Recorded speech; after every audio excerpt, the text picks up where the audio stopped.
Bismillahirrahmanirrahim. Assalamualaikum warahmatullahi wabarakatuh.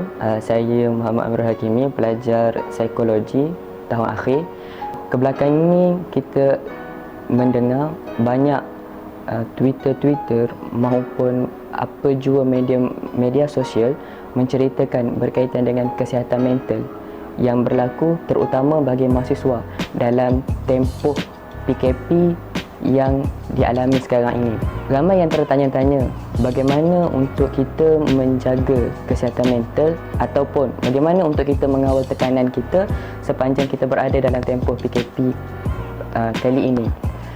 Di sini saya terpanggil untuk berkongsi beberapa tips untuk kita menjaga ataupun mengatasi tekanan sepanjang dalam tempoh PKP ini. Tips yang pertama adalah sentiasa berfikiran positif. Pemikiran merupakan salah satu elemen yang penting dalam membentuk tingkah laku maupun perasaan manusia. Jadi, apa yang perlu buat adalah kita perlu sentiasa berfikiran positif dengan setiap perkara ataupun musibah yang melanda kita. Sebagai contoh, apabila kita diuji dengan terpaksa berkurung di dalam rumah, maka kita kena yakin bahawa apa yang berlaku pada hari ini merupakan ruang dan peluang untuk kita menjalinkan hubungan dengan sahabat-sahabat kita yang sama-sama berkurung, ataupun untuk kita sama-sama mengisi masa lapang kita dengan perkara-perkara yang sebelum ini kita tidak sempat untuk buat. Dan perkara penting berfikiran positif ini adalah untuk memastikan supaya tingkah laku dan perasaan kita sentiasa positif dan bukannya melakukan perkara-perkara yang boleh menimbulkan benda yang tidak sepatutnya dilakukan oleh seorang manusia normal.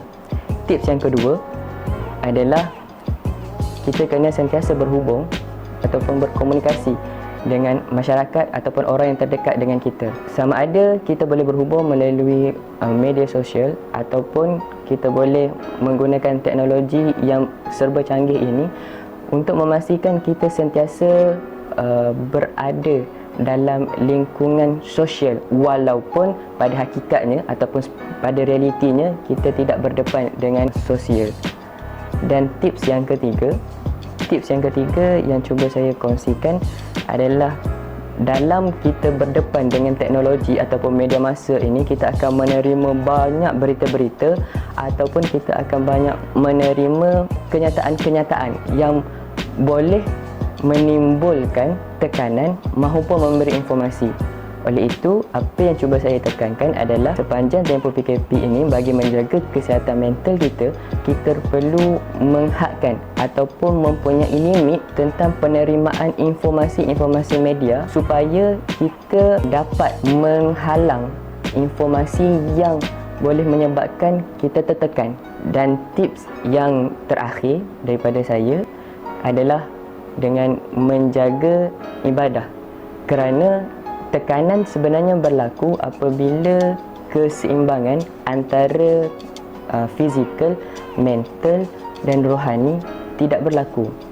Jadi, bagaimana untuk kita mengatasi ataupun melindungi diri kita daripada tertekan adalah dengan kita memastikan diri kita sentiasa seimbang dari segi fizikal, rohani dan juga mental, supaya diri kita terjaga dan rohani kita menjadi seimbang, dan juga supaya kita dapat mengurangkan tekanan yang kita alami sepanjang tempoh PKP ini. Akhir kata, jagalah diri kita dan jagalah mental kita. Last but not least, keep smiling and stay COVID. Assalamualaikum warahmatullahi wabarakatuh.